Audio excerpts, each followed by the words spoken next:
wonderful opportunity to introduce a couple special guests. I'll begin by introducing Hope Cross. Many of you know Hope. She has been on our broadcast a couple different times. And Hope currently works as Eckerd Connects in Project Bridge as a community engagement supervisor. She joined Eckerd in 2014 as a career service caseworker, and she serves at-risk youth and families in Central and South Florida areas. Prior to joining Eckerd Connects, she worked in the fields of social work, education, juvenile justice, and journalism. Her passion is to reach at-risk communities to build stronger mentoring services, community resources, employment opportunities, community service opportunities, and community engagement. She's quoted often as saying, "It takes a village. Let's build that village together." Hope, thanks for joining us today. I also want to introduce our guest, Corey Watkins.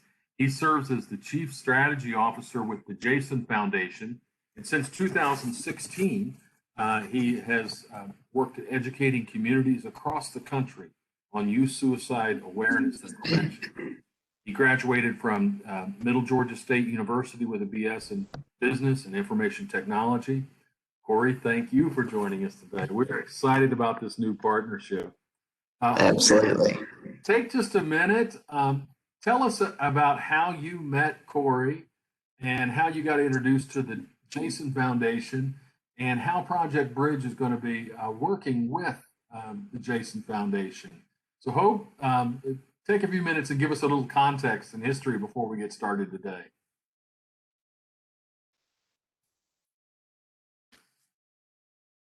Is she there? I think you're still muted, Hope. Hey, can you hear me now? We hear you. All right. And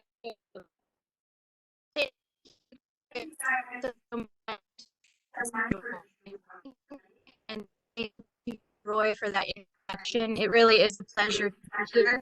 And it's a big pleasure to join the Jason Foundation. Actually, 4 months ago, when went into the pandemic. Are you guys hearing me or am I echoing? Oh, that's somebody else. Okay. But we can hear you. We partnered a few months ago. There is an echo. There you go. All right. I don't know how to fix that. Can you guys hear me? Yes, and the echo is gone. Thanks, Hope. Okay, perfect. Thank you. Sorry about that. So a few months into the pandemic, we were seeing the increase in suicide. We had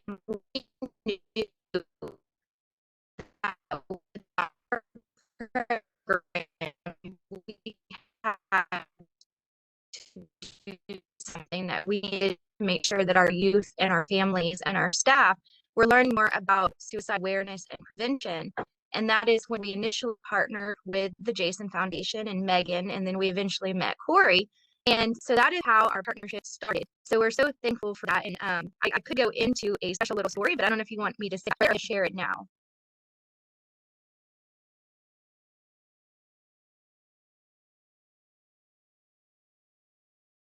You can, you want to, why don't we go ahead and just have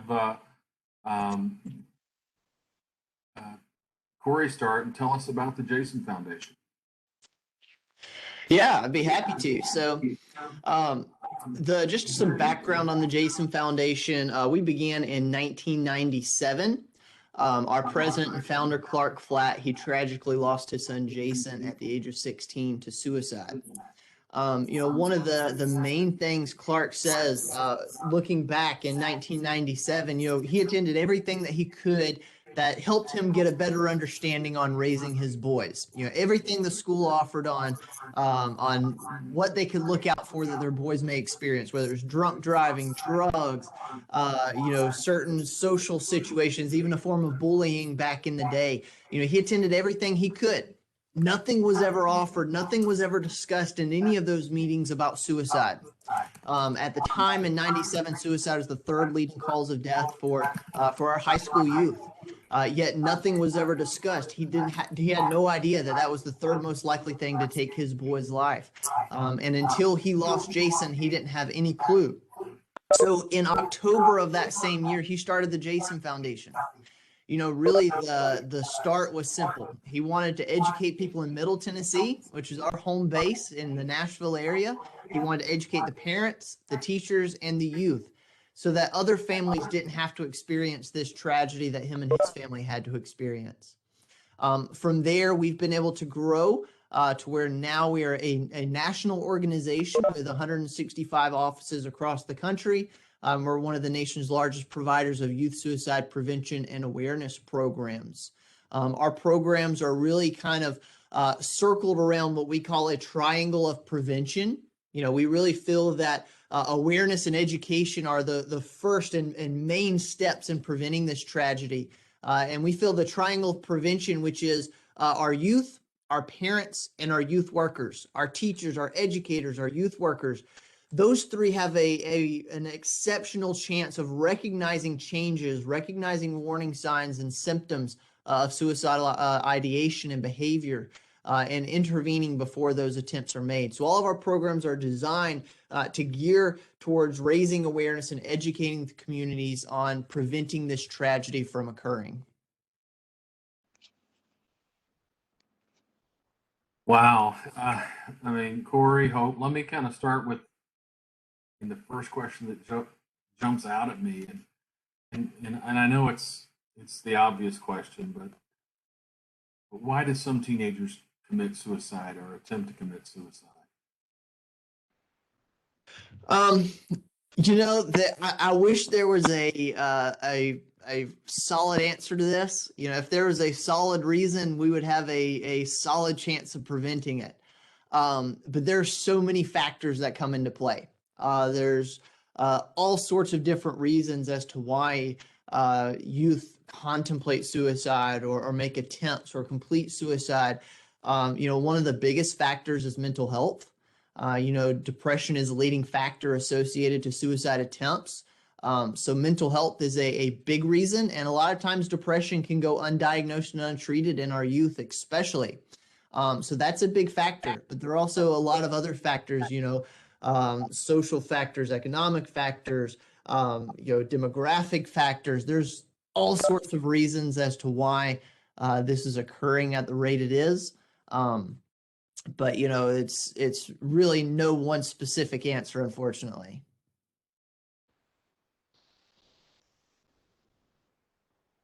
Wow. Any thoughts there, Hope? Well, I know that. Can you guys hear me now? I switched connection. Mm-hmm. Okay. So along with Corey, I think if we definitely had a definite answer, we would have some more definite solutions. But it's pretty common. And in the field that we work in with Project Bridge, working with at-risk youth, it's something that we have seen so many times, just even in the past year. And I don't have the numbers in front of me, but Claudia, maybe you can help. I know that we've had at least 2 or 3 youth throughout our Project Bridge service area in the past year lose their life to suicide. But over the past, I want to say 17 years that I've been in this field, we have just seen too many young people lost to suicide. And it's just tragic. We knew that we had to do something about it. We knew we had to reach out to an organization and people who make this their life's mission to help. And so that's really why we're here today. And that's why we've made that initial connection with Corey and the Jason Foundation to make sure that we can find out some of those answers so that we can find some solutions. What are some of the most common warning signs, Corey, Hope? If a young person is struggling, what can we look for? Yeah, so one good thing is that in most cases, warning signs are displayed before the attempt. Warning signs are displayed in most cases, and there's even been a study to show 4 out of 5, 80% show clear warning signs, whether that's verbally or behaviorally. So we have an opportunity to recognize those warning signs. Suicide's the second leading cause of death for 10 to 24 in our nation. Second most likely thing to take their lives is suicide. But it's the leading cause of preventable death because of these warning signs we can recognize. Some of those warning signs are, suicide threats. That's an obvious one. I'm going to kill myself. I'd be better off dead. Something abrupt like that, but can be more subtle, like you won't have me around much longer to deal with. Wish I could go to sleep and not wake up. These are threats. These are obvious warning signs. Depression. We know not everybody that's depressed is suicidal, but it is a leading factor associated to attempts. We also have final arrangements. That can really be a few different things. That might be telling people how they want their funerals to go, making funeral plans. With youth, that a lot of times it's making rounds, going around and saying goodbyes, or trying to make things right with certain individuals. We really see it a lot in giving away prized possessions. That can be for a young person, a video game. That can be a cell phone, driver's license even. Something that they really cherish and hold dear. Giving that possession away could signify that a plan is in place and they feel like they're not going to need that possession anymore. So that giving away prized possessions is a very dangerous one, and one that will for sure warrant questions. And then, of course, out of character behaviors, just characteristics totally different from that individual as you know them. That might be their academic performances deteriorating, lack of interest and withdrawal is a big one. Losing interest in the things or the people that they love, whether it's, quitting the football team or, their friends groups trying to isolate themselves from that. That lack of interest and withdrawal can be a major sign of depression, suicidal ideation, or some other issue that they need help with. So those are just a sample of some of the warning signs. But there are, in most cases, clear warning signs visible before those attempts are made. Hope, I don't know if you have any additional you want to add. Well, I know as you were talking, Corey, that one of the things that we take a look at are exactly those things. We want to make sure that we have enough conversation with the youth to know their baseline, to know how they normally react and what their normal is, and then to know what those signs are to look for. And I know you mentioned some of the obvious signs, right? The words that say I'd be better off dead, I'm going to take my life. But those smaller signs are what we really want to be on the lookout for. In addition to what I would say is just more risky behaviors. Maybe a youth has been doing well. We work with at-risk youth who have come out of the juvenile justice system, our program does. So we get to see their progress. We get to see them kind of getting back on track. So one of the things that I know we tend to look for is if we have a youth doing well, if all of a sudden they're taking more risks or making more risky decisions, that's something that can trigger our attention specifically for the field that we work in. Absolutely. Are there certain types of young people that are more at risk than others? I mean, I'm thinking maybe alcohol or substance abuse users, maybe a young person that has been the recipient of bullying behavior. Are there certain categories that are more at risk than others? Yeah, so there's not a specific category for a more suicidal individual than another, but there are risk factors. We call these risk factors. They're individuals that have a higher rate or a higher likelihood to contemplate suicide. So those are exactly what you said, the bullying situations. That goes for the one being bullied, but also the bully themselves. Both of those individuals are an elevated risk to think about suicide. Others are your perfectionists. Those individuals that hold themselves at a high standard, maybe push themselves really far. Those individuals are at a higher risk to contemplate suicide. Low self-esteem, students in trouble, kind of like Hope mentioned a little bit ago, students in serious trouble, impending trouble. Maybe that's getting kicked out of school, facing suspension, legal trouble, serious impending trouble. The loners as well are an elevated risk.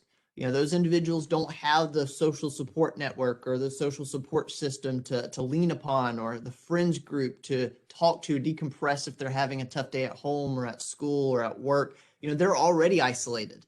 So your loners are an elevated risk as well.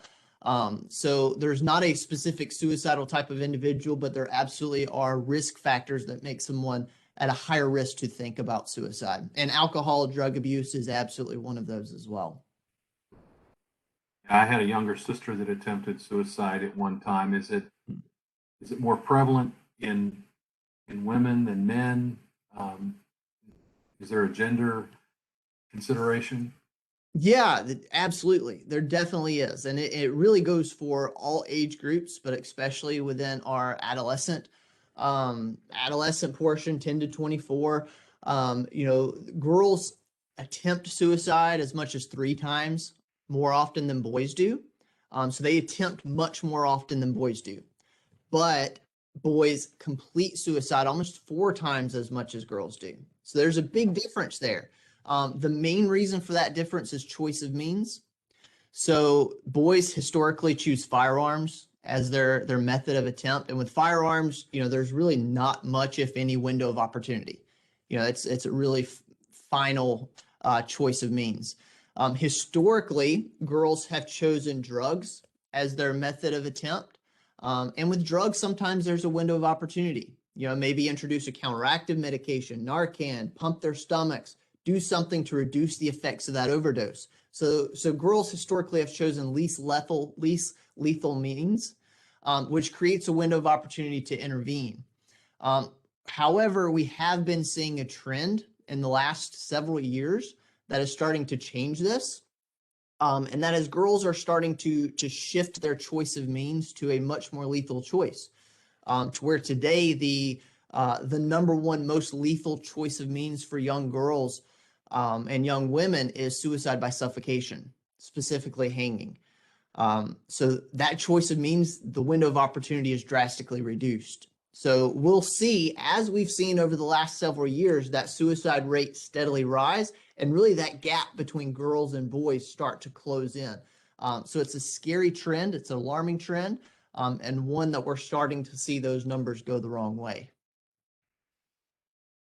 I'd be interested to hear from both you and Hope, Corey. If someone suspects a client, friend, family member is considering suicide, I mean, what have you done? How do you deal with that?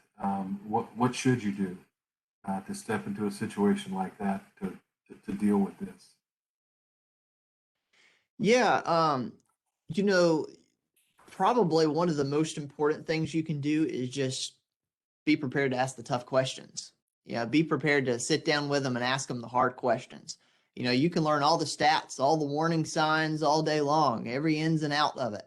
But if you're not prepared to sit down with them and ask them those difficult questions, it really doesn't do any good. If you're waiting for them to approach you and tell you they're feeling this way, you know, chances are that might not happen. So it's important to, when you recognize these things, to sit down and ask them, hey, you know, is everything okay? You're not thinking about suicide, are you? You know, you haven't been thinking about hurting yourself. Ask them those forward, abrupt questions. You know, asking them if they're thinking about suicide, asking them if they've made a plan. You know, that's not going to put the thought into their head. You know, that's a big myth. It's not going to put the thought into their head. If anything, it'll show them that you're taking this very seriously and you're very concerned about their well-being, and create an avenue for them to open up and talk to you about it. Also, just as important as asking that tough question, you know where to go to for help. You know, if they say, yes, I have been thinking about suicide, you know, don't get caught deer in the headlights. Know where you can go to, whether your organization has a protocol in place. You know, if you're a teacher, your school has a protocol in place.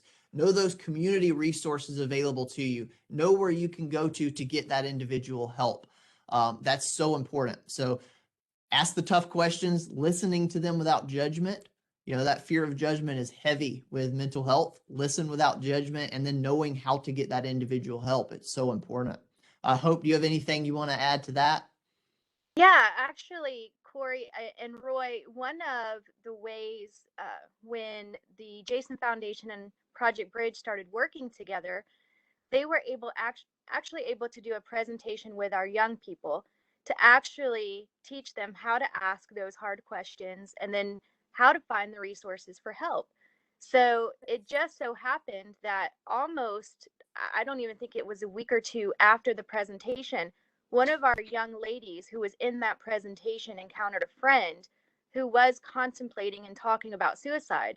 And she knew enough from that presentation to ask those questions, to those hard questions, and then also to seek help. And at the end, she told us, she said it was scary because she didn't want her friend to be mad at her. She didn't want to hurt that relationship.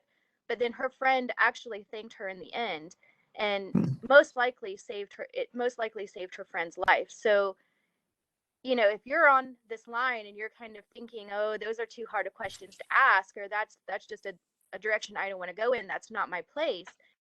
That's exactly what this awareness is for, is to know that if you are in that situation, it is your place, but there are things you can do and there are resources you can find. So I know we're very thankful for that relationship with the Jason Foundation and for that presentation that was done, because it most likely saved that young person's life. And that's just a story that's been reported.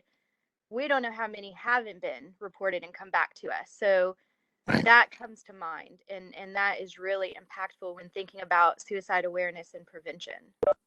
Absolutely. And one important thing to note, when you're talking to the individual, you don't have to be a counselor. You don't have to be the one to try to talk them out of it. That's not what we're trying to say here. We don't want you to be a counselor.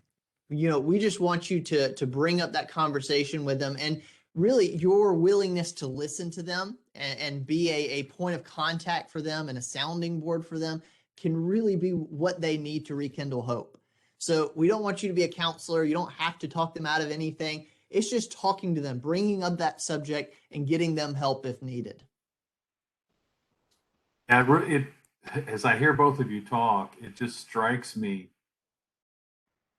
how prevalent this is in our society. I mean, how many kids are attempting to take their life? How many young people are succeeding at this in the U.S. right now? Do we know? Are there any valid statistics to help us understand the scope of this? Yes. So, we know the number of youth that we've lost. The CDC comes out with that top 10 leading causes of death list and the death data every single year. 2019 is the latest stats that we have. Those just got released a couple of months ago. And in 2019, we lost a little over 6,400 young people, 10 to 24, to suicide in our nation.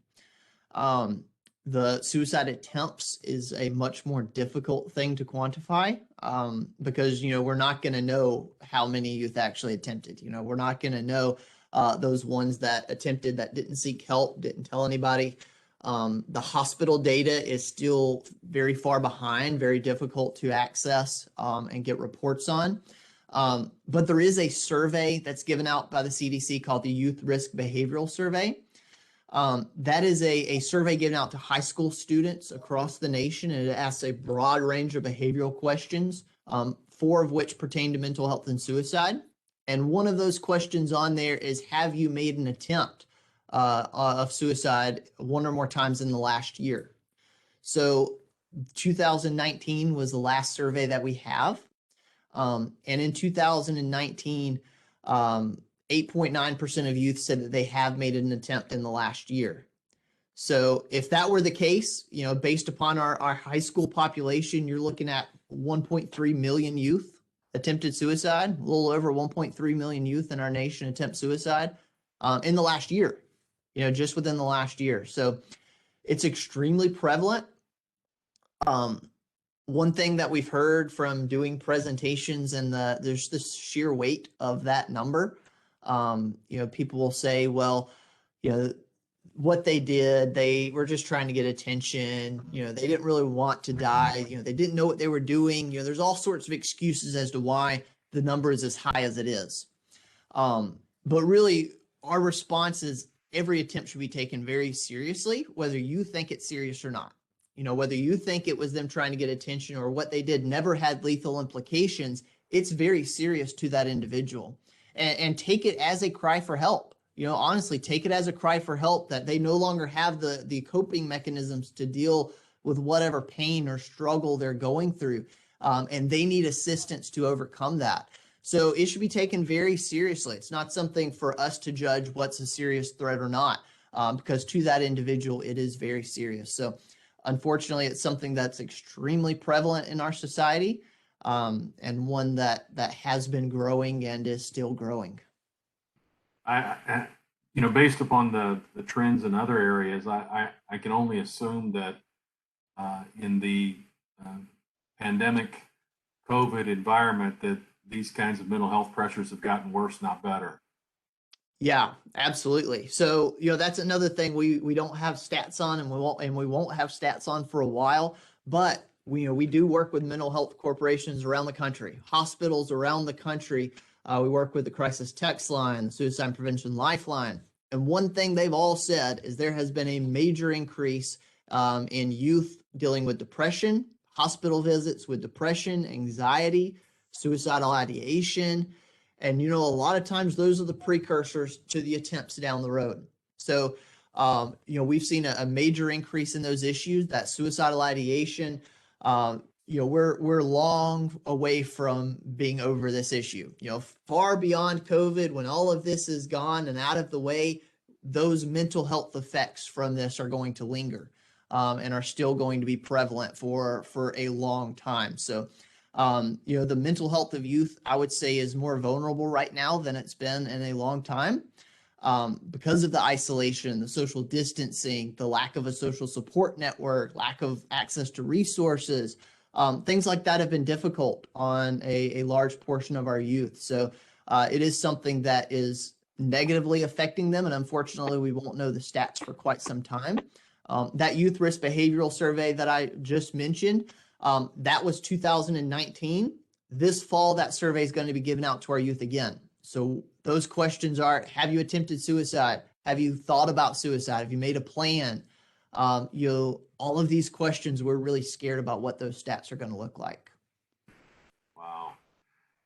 Well, before we open it up for questions, Hope, I know at the beginning we had a little bit of audio problems, but if you could take just a minute and talk about ways in which Project Bridge and the Jason Foundation are going to be working together. I know we've got other program directors on our call today as well. And so, Jason, after Hope talks, if you could think about other ways that pieces of what I call Eckerd Nation can kind of plug into this movement and be part of something very positive that will no doubt save many, many lives. So Hope, give us a little more background of what Project Bridge intends to do, and maybe a little peek at maybe what others could do.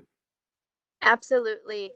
And Roy, I know as Corey was talking and you were asking about the prevalence of suicide, one thing I've noticed just since we've been talking a little bit more with the Jason Foundation, I live in a town, it's called Arcadia, this tiny little town, and it has a population a little over 8,000.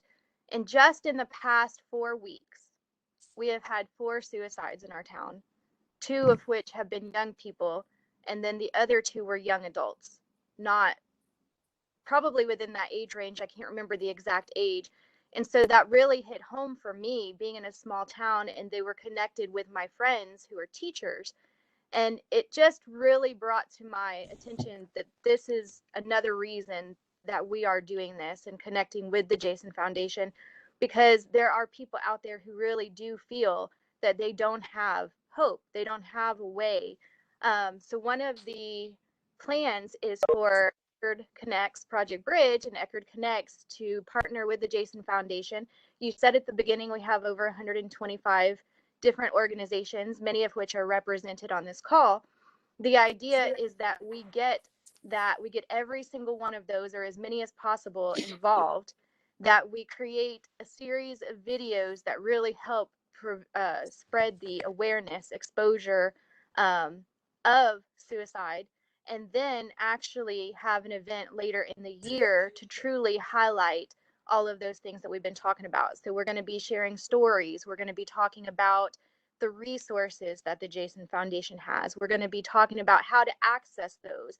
There are apps, there are websites, they're easily accessible. There are trainings and there are trainers, coaches that can come to you and then actually train people like you or in your organization how to look for these signs. And Corey, you can correct me at any time, but this is really such a need. Every organization, every program, every school, anybody who works with young people, anybody who works with that age range or has access to that age range really needs to connect in what we're going to be journeying along in the next few months. So that's just a little bit of the foundation of the plan.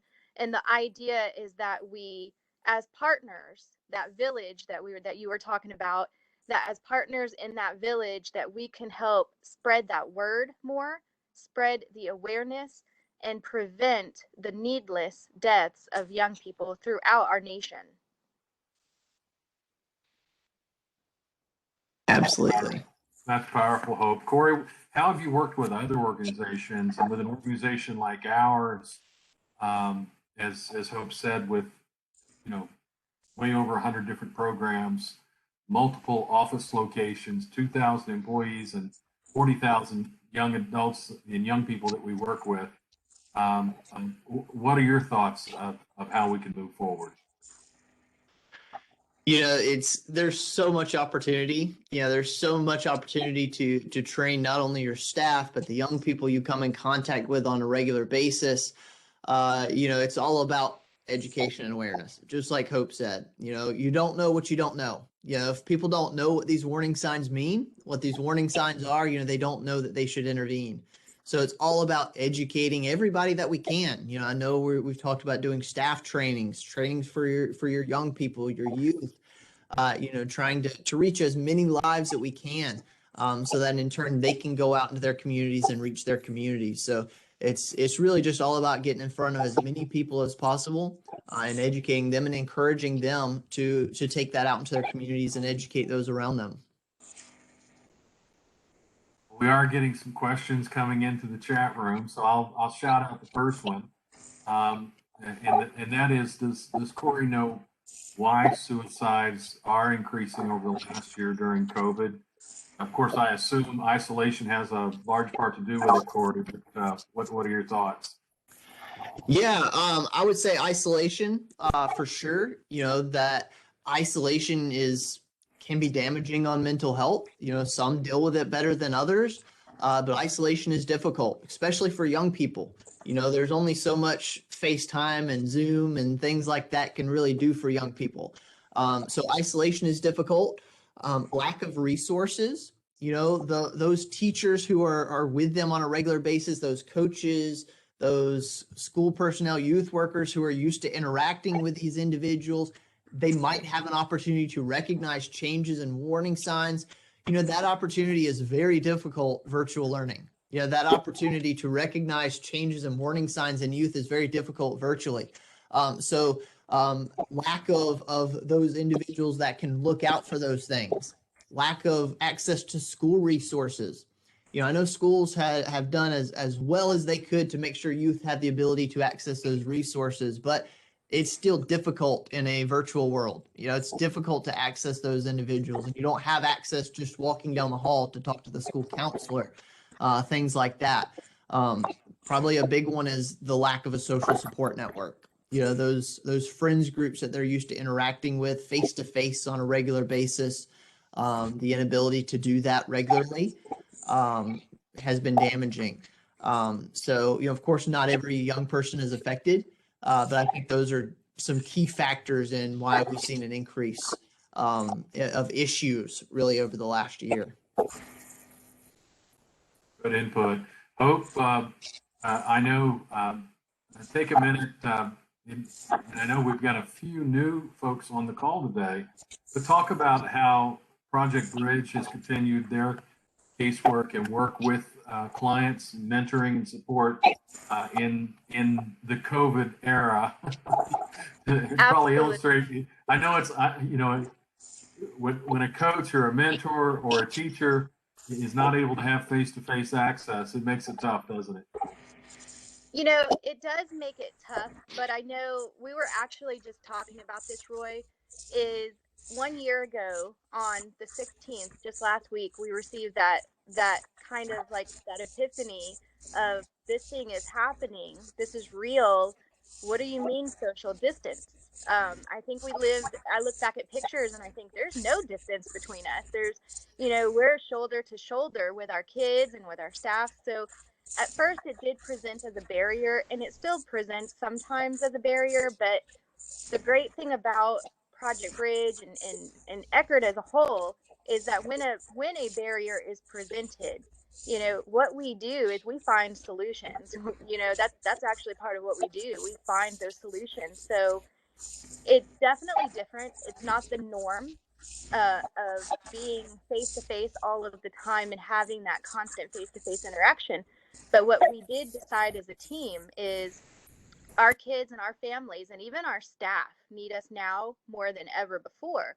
So it's been an increase of phone calls, an increase of engagement, an increase of activities that are going to get them on the virtual activities that we are dropping supplies off at their houses. We are dropping supplies at their schools and allowing them and their entire families to participate in some of these activities with the idea that if we can increase that family engagement as well, that also provides an additional support in the home. So when we talk about providing a solution, it's that increased engagement, more phone calls, more texts, more Zoom meetings, more WebExes, more activities, more of what it takes to really keep them engaged and let them know that they do have a purpose, that they do have hope, that they do have a support system in place.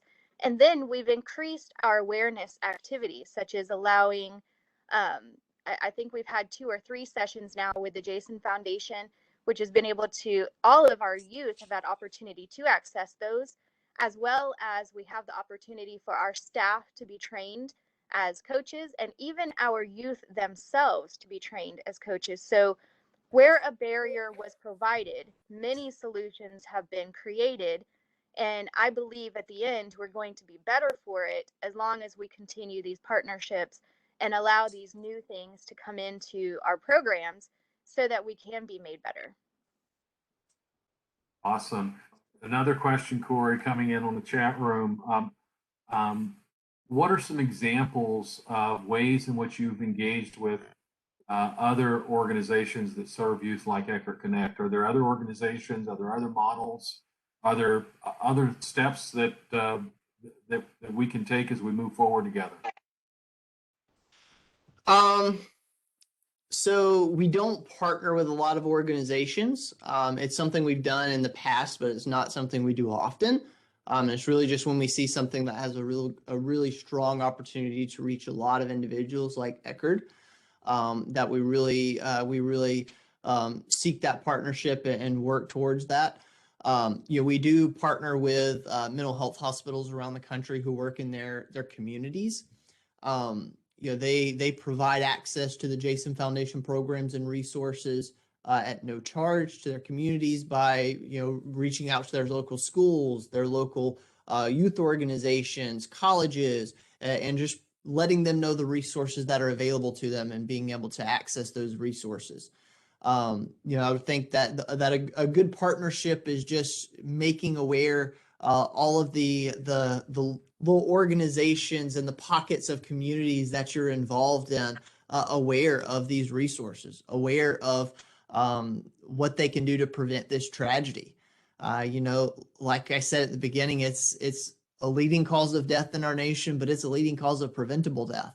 This is something that we can prevent. We can recognize the warning signs and intervene.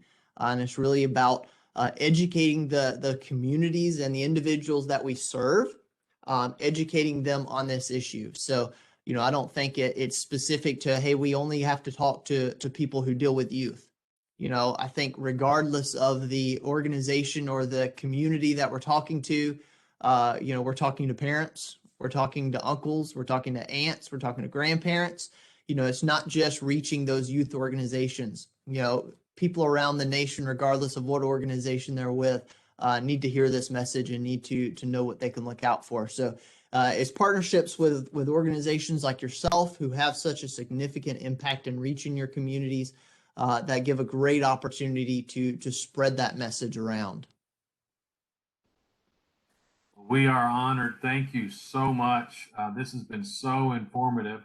I do want to open it up. Are there any questions from our viewers today? Anybody at all Stanley, like to ask something? hear me? Yes. Oh, okay. Making sure. This is Stanley. So yeah, I oversee a few programs in our organization for prevention and family services.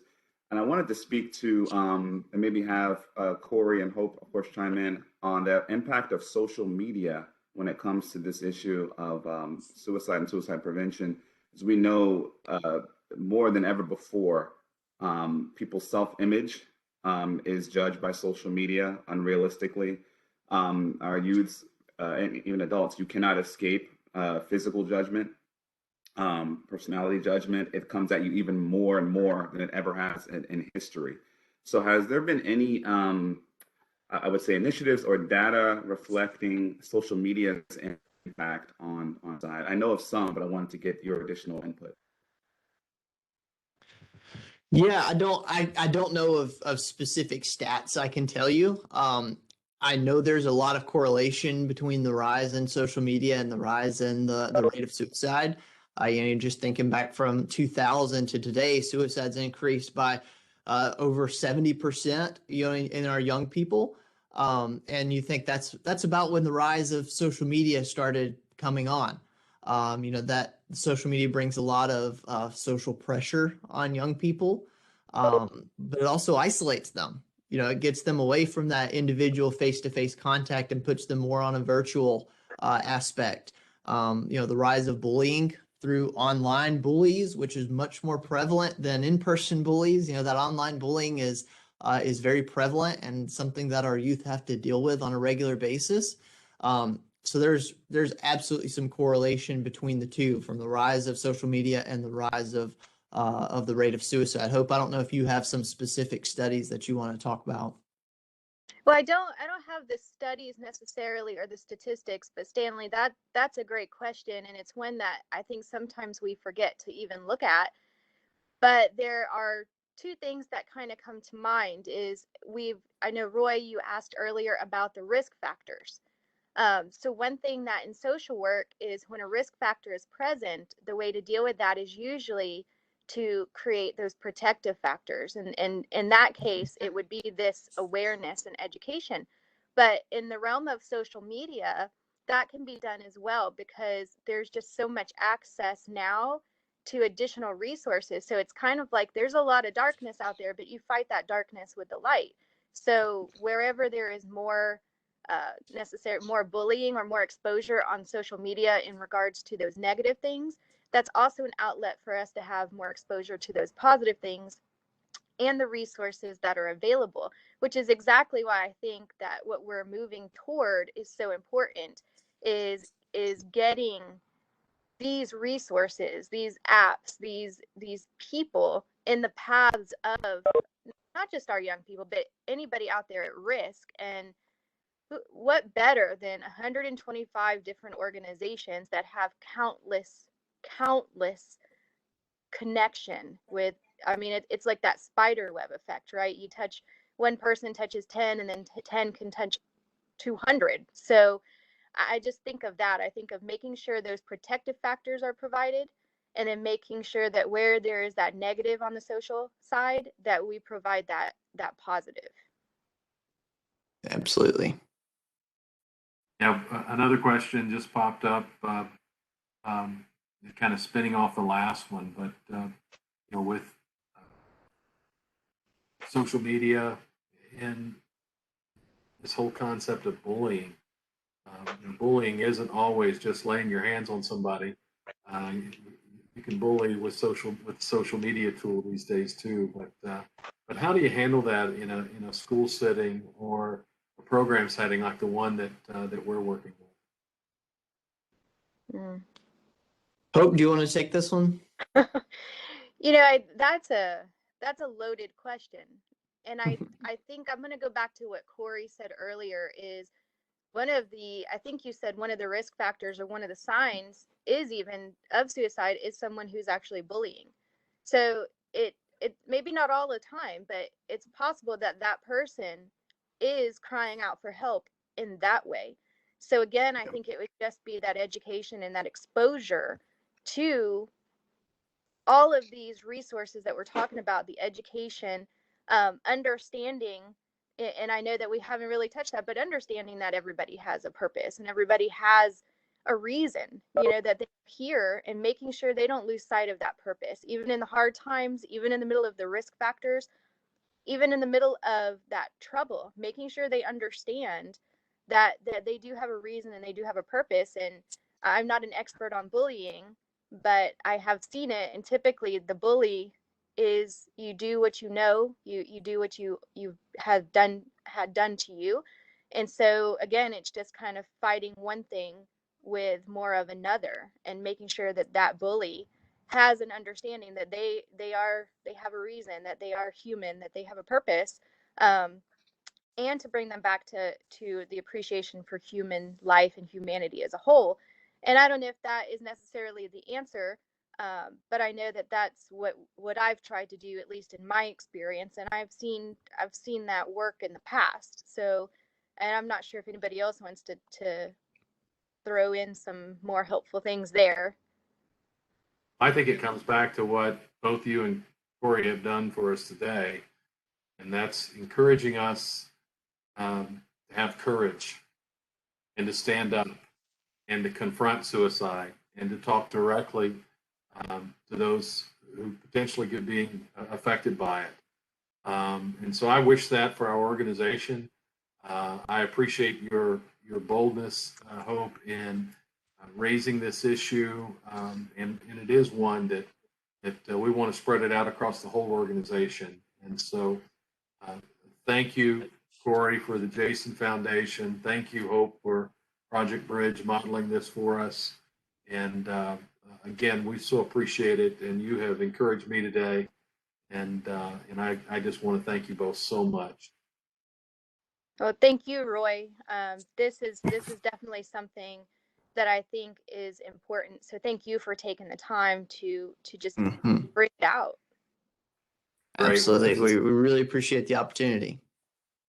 Well, Corey, if somebody wanted to reach you, what's the best way to do that? You can reach me through email. My email is Corey, Cory, Watkins, Watkins, at jasonfoundation.com. Or they can just give us a call at 615-264-2323. Either way will work. Good. And Hope, how do we reach you? So hcross@eckerd.org, or you can give me a call or a text at 863-220-0353. Or you can find me on Facebook, social media. I'm out there. Awesome. Well, thank you both. It is an honor to have you with us today. I want to remind folks our next Wednesday Lunch and Learn will be Wednesday, April the 14th. We'll be talking to Deshaun Johnson, Director of Day Treatment Services at our Strive Academy. So again, thank you for joining us. Look forward to seeing you on the 14th. We have recorded this session. It will be available to you. Don't forget, we have a Lunch and Learn channel on YouTube. And so we'll be sending that link out to you. All 26 sessions are there, and we'll be using this information programmatically, Corey. So thank you again for helping us today. We so appreciate you. My pleasure. Thank you very much for having me. Thanks, everybody. We'll see you on Wednesday the 14th. Bye. Thanks. Bye-bye.